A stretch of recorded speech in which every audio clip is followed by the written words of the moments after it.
Exam में जो घपला हुआ है, ये मैं समझता हूं कि ये बहुत बड़ा घपला है और इसमें सीधे तौर पे मोदी सरकार का शिक्षा मंत्रालय शामिल है। एनटीए एग्जाम को कंडक्ट कराता है और आप सभी पत्रकार बंधुओं को जान के हैरानी होगी कि 67 बच्चे 720 अंक पाके टॉप कर जाते हैं। क्या यह संभव है? एक ही कोचिंग सेंटर से 6 बच्चे टॉप कर जाते हैं। क्या यह संभव है?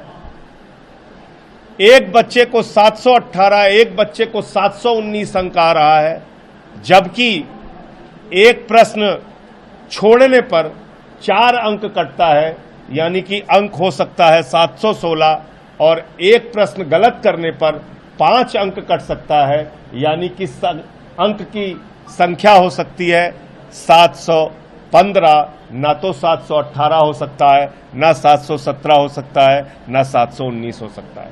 716 और 715 तो हो सकता है, लेकिन नीट के एग्जाम में 718, 19 और 17 अंक हो ही नहीं सकता।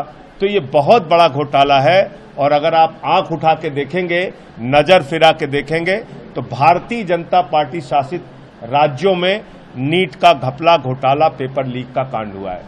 तो इसलिए ये, जिसमें गुजरात का भी नाम आ रहा है, दूसरे राज्यों का भी नाम आ रहा है, ये बहुत बड़ा घोटाला है और बच्चों के साथ तो उनकी जिंदगी के साथ बहुत बड़ा मजाक है।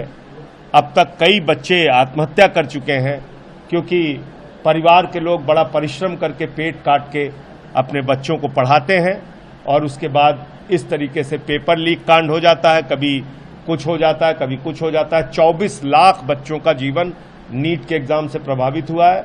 मैं आज देश के शिक्षा मंत्री को और प्रधानमंत्री को इसके लिए पत्र लिखूंगा और जब भी सदन शुरू होगा और मुझे बोलने का मौका दिया जाएगा तो निश्चित रूप से मैं इस विषय को वहां भी उठाऊंगा। दूसरा मामला है पुलिस भर्ती का। पहले तो आपने भारतीय सेना में अग्निवीर ला के नौजवानों को बर्बाद किया, भारत की सेना को कमजोर किया। 4 साल की नौकरी वहां पे कर दी आपने, ठेके पे आप सेना में भर्ती कर रहे हैं। अब दूसरा काम, अब उत्तर प्रदेश में पुलिस की भर्ती कर रहे हैं। अभी लोगों से सुझाव और प्रस्ताव मांगे गए हैं कि हम आउटसोर्सिंग करेंगे पुलिस में। अब उसकी जिम्मेदारी क्या जनता के प्रति होगी? क्या उसकी जिम्मेदारी सरकार के प्रति होगी? आप अगर ठेके पे पुलिस भर्ती करेंगे यूपी में, कानून व्यवस्था की तो धज्जियां उड़ाई जाएंगी। तो इसलिए मैं उत्तर प्रदेश की बीजेपी की सरकार से चाहूंगा, योगी आदित्यनाथ जी से चाहूंगा कि अपने फैसले पर पुनर्विचार कीजिए। एक तो पेपर लीक कांड हुआ, उसमें अभी तक आप न्याय नहीं दे पाए। पुलिस भर्ती में 60 लाख बच्चों की जिंदगी बर्बाद हुई और अब आप ठेके पे पुलिस ला रहे हैं। तो इसका आम आदमी पार्टी विरोध करती है और अगर ये योजना लाई गई तो हम लोग पूरे उत्तर प्रदेश में इसके खिलाफ आंदोलन करेंगे।